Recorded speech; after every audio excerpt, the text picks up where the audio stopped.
Panguva ine zvodzi ZANU-PF yachizoita zvaizoda manje.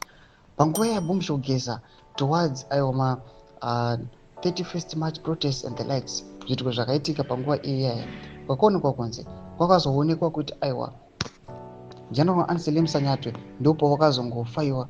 Paipa that was the immediate cause yakaita kuti ZANU-PF ifufile zvayanga yagara ichida kana kuti yakaronga kuti wotatafumanei aiwa agoreplacer these guys vana Sanyatwe achitopuwa another a higher post and rank kumilitary. Not go subscribe or like on the bell kuti ipita pahindo yalini M.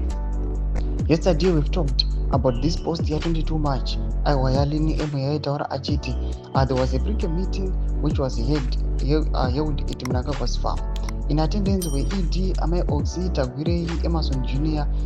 Nampostori Shumba vachiti aiwa anganga ari maplans aiwa ekuti vanga delete sei kana kuremova aiwa General Anselm Sanyatwe vachimumova to another ministry. And then now pana palini emo anozoya achita a post achiti they wanted that Asha Wotatafumade to replace General Sanyatwe. They played it down and now they have promoted him to a major general in preparation to retire General Emmanuel Matatu and end up with their own puppet Tafumanei. Thomas Kwabuda Pangwa ino aiwa lini emachidzoka achiti aiwa ZANU-PF is attend zvayaida.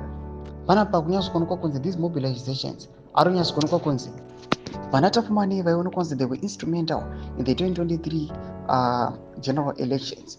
Now these guys they are being trusted nokuti vanozikana kunzi havambodisappointi. Pana General Anselm Sanyatwe vanozikana kuti they also took part aiwa mu 2017 military coup, and these guys they can do anything. You never know, history can repeat itself. But mashoko ari kuda panguva inoi varikuzama kutaura kuti aiwa ZANU-PF it is attend zvayaida kuti aiwa vana Tafumanei vaateni ma high ranks with the military vanyatsokuziva kuti aiwa they've secured everything and now they are now sure and ready to establish the 2030 plan. In comment section metu mafunguro aimo tudi pamusoro pechitiko ichi. So subscribe or like, turn on the bell icon.